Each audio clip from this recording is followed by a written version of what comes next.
I'm Isabella, and my life was once a canvas of bright promises, painted with love and dreams in a suburban home that seemed perfect from the curb. But behind closed doors, I've been fading, drowning in a silence that suffocates, yearning for a connection my husband, Charles, no longer seems to see. 8 years of marriage have turned me into a shadow, until a lingering glance and a forbidden spark from someone close ignited a fire I didn't expect.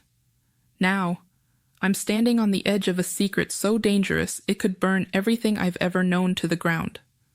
What did I do when the temptation became too much to resist? Picture this.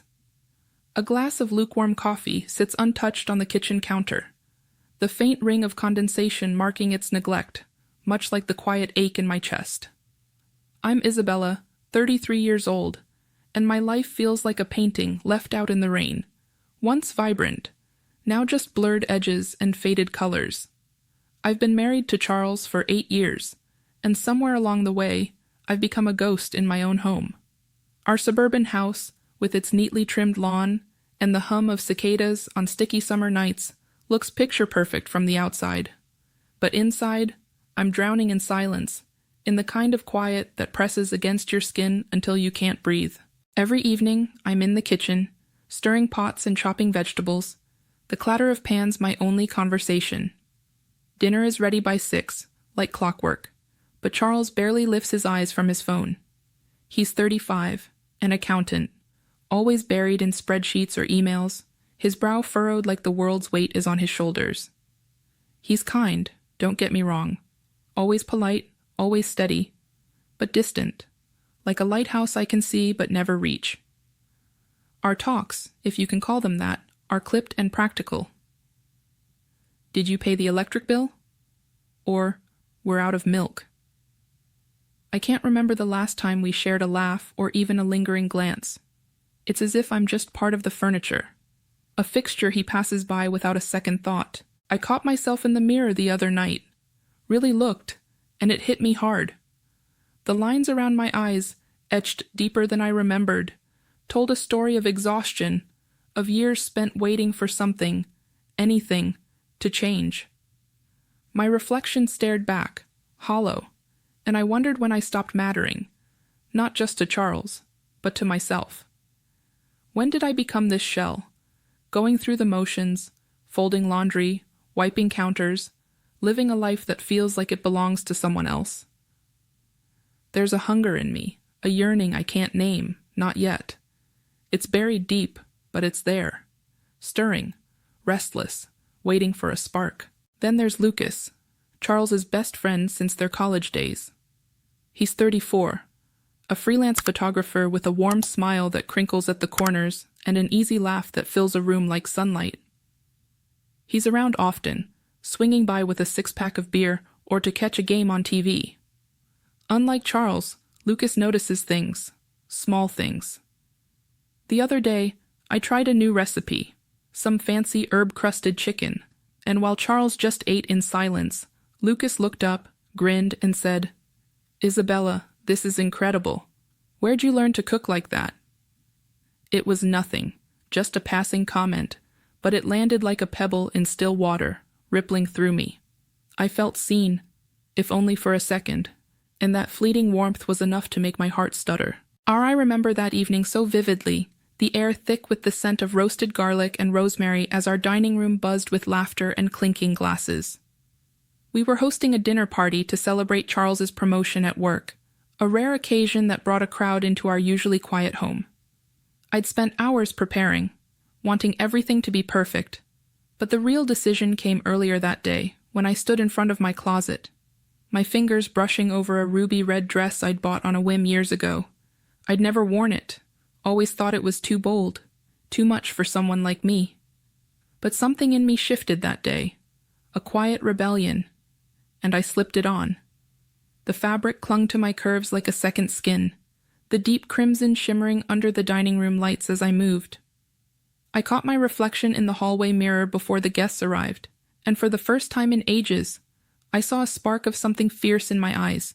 A flicker of confidence bloomed in my chest, warm and unfamiliar, making my heart beat just a little faster.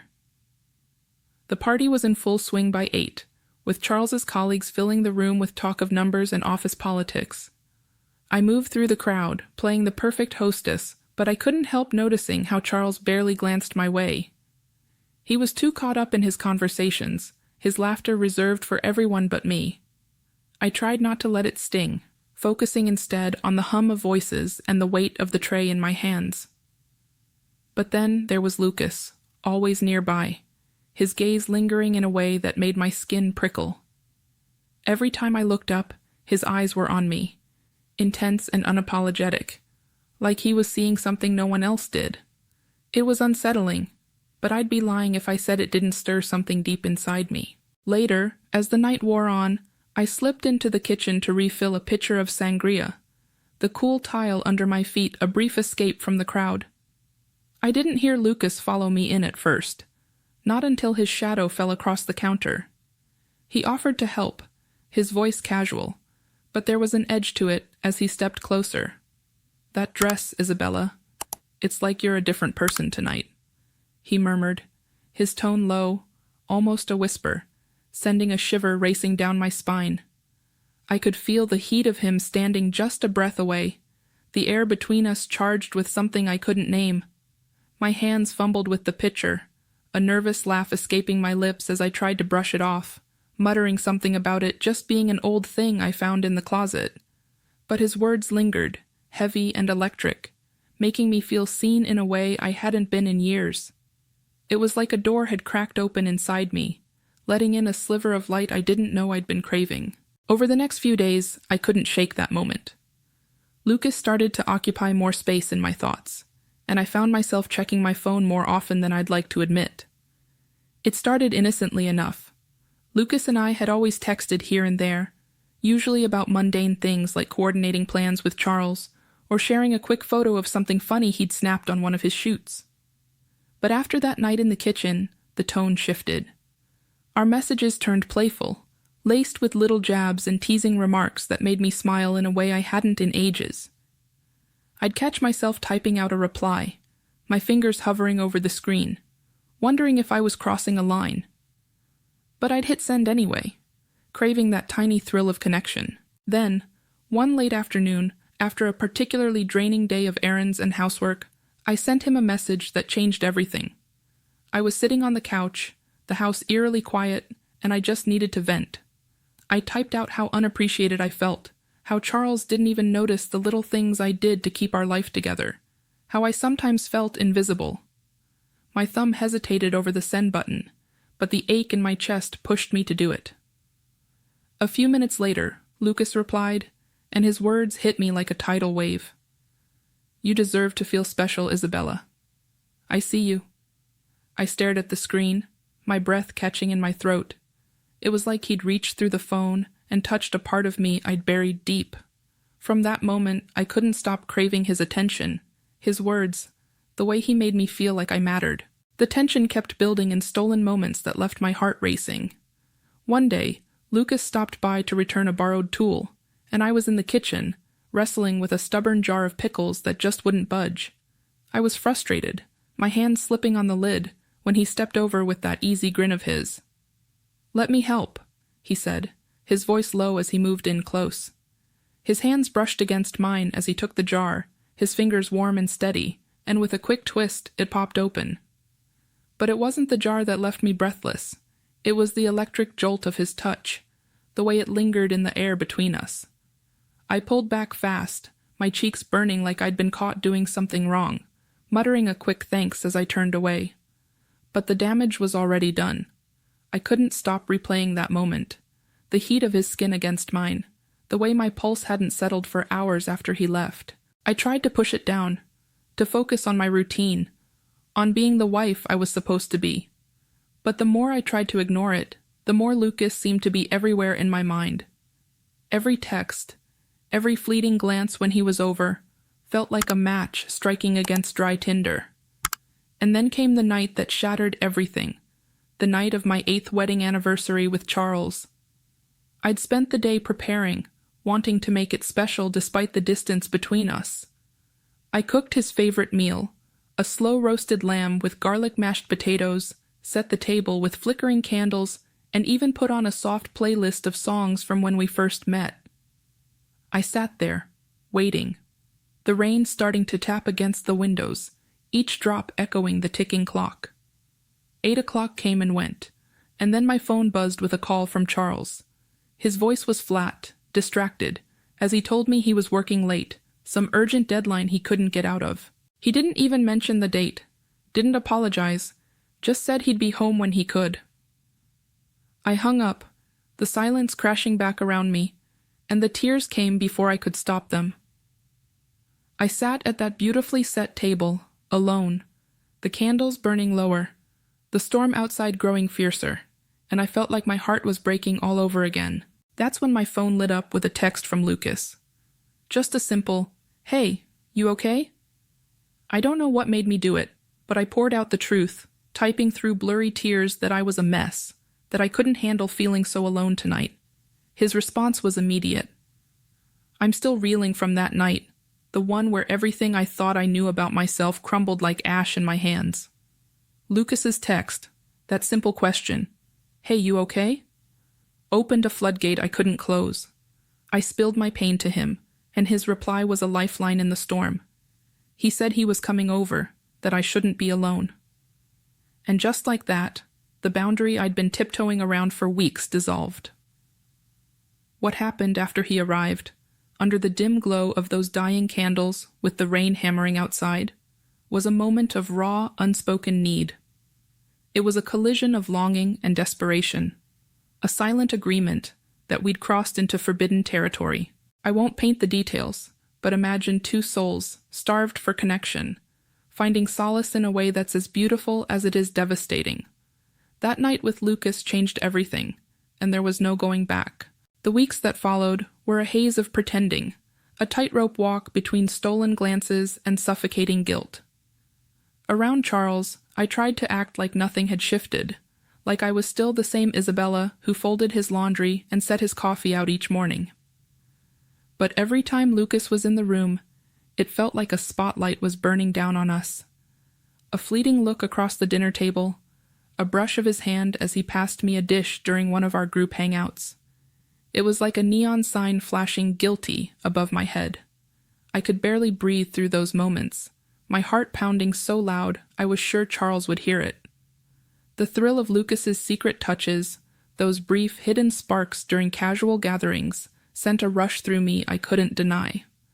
But then I'd catch sight of Charles's face, tired and drawn after a long day, oblivious to the storm brewing under his own roof, and the weight of my betrayal would crush me. How could I feel so alive with Lucas and so hollow with the man I'd promised to love forever? Paranoia became my constant shadow.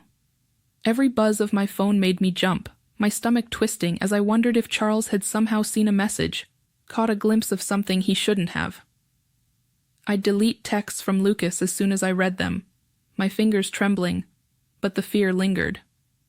What if he checked my phone? What if he asked a question I couldn't answer? I started sleeping with the device under my pillow, like it was a grenade that could detonate at any moment. The house, once just quiet, now felt like a minefield. Every creak of the floorboards, every sigh from Charles as he scrolled through his emails, made me flinch. I was unraveling, caught between the pull of something I craved and the life I was supposed to protect. One evening, the tension nearly snapped. Charles came home earlier than expected, the front door clicking shut while I was on the phone with Lucas. I was in the kitchen, leaning against the counter, laughing at something silly he'd said about a photo shoot gone wrong. His voice was warm, teasing, and for a moment, I'd forgotten to be cautious. Then I heard Charles's keys hit the bowl by the door, and my laughter died in my throat. I fumbled to end the call, my bye coming out too sharp, too quick, as I shoved the phone into my pocket. Charles walked in, his tie loosened, his eyes narrowing as he looked at me. "Who were you talking to?" he asked, his tone flat but heavy, like a stone dropping into still water. I forced a smile, my voice thinner than I wanted it to be, and lied through my teeth. "Just a friend from work, catching up." He didn't say anything right away, just studied me, and the air thickened with suspicion. I turned to busy myself with wiping down the already clean counter, my hands shaking, praying he'd let it go. He didn't push, but his silence was louder than any accusation. I felt his gaze on my back long after he'd walked away. Then there were the secret meetups with Lucas, moments carved out in hidden corners of the city where no one would recognize us. One afternoon, we met. I'm standing in the living room, the dim light from a single lamp casting long, jagged shadows across the furniture, making the familiar space feel like a stranger's domain. My heart is a drum in my chest, each beat echoing in the silence as Charles sits across from me on the worn leather couch, his face half hidden in the gloom. Lucas is beside me, his presence a heavy weight, though he hasn't said a word since Charles asked him to come over. The air feels thick, suffocating, like the moment before a storm breaks. I can't look at either of them, my eyes fixed on the coffee table, on the faint ring left by a forgotten mug, as if it holds some answer to the chaos unraveling around me. Charles leans forward, elbows on his knees, his hands clasped so tight his knuckles are white. When he speaks, his voice is low, almost a whisper, but it cuts through me like a blade. "I've known for months, Isabella," he says, and my world tilts. My breath catches, sharp and painful, as I finally meet his gaze. His eyes aren't filled with the rage I expected, the fury I've dreaded every sleepless night since that first forbidden moment with Lucas. Instead, there's something else, something raw and broken, a quiet shame that makes my stomach twist. "I've known about you and Lucas," he continues, each word deliberate, "and I've been trying to figure out how to live with it. I failed you. I let you slip away, and I didn't even see it happening until it was too late. I feel the tears before I realize they're falling, hot and unstoppable, streaming down my cheeks as my hands tremble in my lap. I open my mouth to apologize, to beg for forgiveness, to explain the unexplainable, but the words choke me. I've hurt him in a way I can't undo, and the weight of that truth is crushing. But before I can stammer out anything, Charles raises a hand, stopping me mid-breath. "Don't," he says softly, his voice cracking just enough to reveal the pain beneath. "I don't want apologies. I don't want to lose you." The room spins as his words sink in, and then comes the moment that shatters every expectation I had. Charles looks from me to Lucas, his expression unreadable, and says, "If this is what you need to feel whole, I'm willing to try something unconventional. I'm willing to share." My mind goes blank, a surreal haze settling over me as I try to process what he's just suggested. Share me? The idea is so far beyond anything I could have imagined that I'm frozen, my lips parted, but no sound coming out. Lucas shifts beside me, his own shock palpable, but he doesn't speak either. Charles goes on, his voice steady now, almost resigned. "I've thought about this. If this is the only way to keep you in my life, then I'll accept it. I'll try." I'm caught in a dream I can't wake from as Charles nods toward Lucas, a silent signal that somehow conveys permission. The three of us sit there for what feels like an eternity, the tension so thick it's a physical thing, pressing against my skin. No one knows what to say, how to bridge the chasm between what was and what might be. The living room, with its familiar walls and the faint scent of lavender from a candle long burned out, feels like a stage for a play I never auditioned for. My mind races, torn between disbelief and a strange, aching curiosity I'm ashamed to acknowledge. That night, everything changes in a way I never could have predicted. We move from the living room to the bedroom, the space that's been mine and Charles's for 8 years now feeling like uncharted territory. The air is heavy with unspoken questions, with the weight of what we're stepping into. What unfolds is a dance of desire and uncertainty, a blending of touches that feels both forbidden and intoxicating. Charles's hands, so familiar after all these years, are steady and grounding, a tether to the life I've known. Each caress a reminder of the bond we've shared. The days after that surreal night felt like walking through a fog, each step heavier than the last. I thought, somehow, that Charles's proposal, this unthinkable arrangement, might stitch together the fraying edges of our lives. I was wrong. Instead, it became a wedge, driving a deeper chasm between us. The guilt, which had once been a sharp pang I could sometimes ignore, now sat like a stone in my chest, unmovable, unrelenting. Every glance at Charles was a reminder of what we'd tried, of the boundaries we'd crossed in a desperate bid to salvage something, and how it had only made everything worse. The house, once just quiet, now echoed with a silence so thick it felt like it could choke me. We moved around each other like strangers, avoiding eye contact, our conversations reduced to the barest necessities. The warmth I'd once felt in our shared space was gone, replaced by a coldness that seeped into my bones. I remember one evening, about a week after that night, when the tension finally boiled over. We were in the living room, the same worn leather couch under us, the same dim lamp casting shadows that seemed to mirror the darkness between us. Charles sat across from me, his hands fidgeting with a pen, his eyes fixed on the floor. I could feel the weight of what he wanted to say before he even opened his mouth. When he finally spoke, his voice was raw, stripped of the calm he usually clung to. "I thought it would help," he admitted, his words slow, deliberate, like they pained him to say. "I thought sharing you, letting this happen would bring us closer. Like I could be enough for you again, if I just gave you what you needed."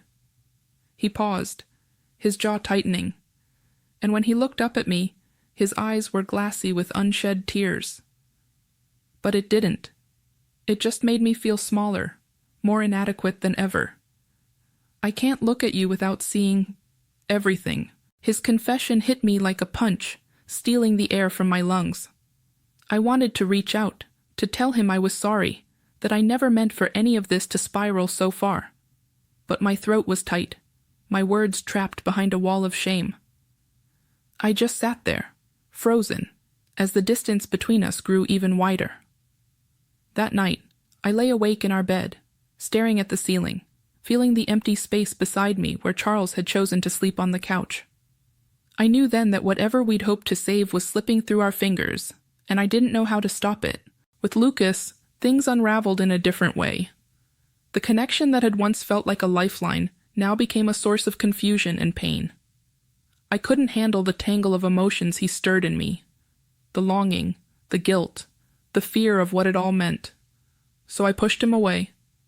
I stopped responding to his texts, avoided his calls, let the silence build a wall between us.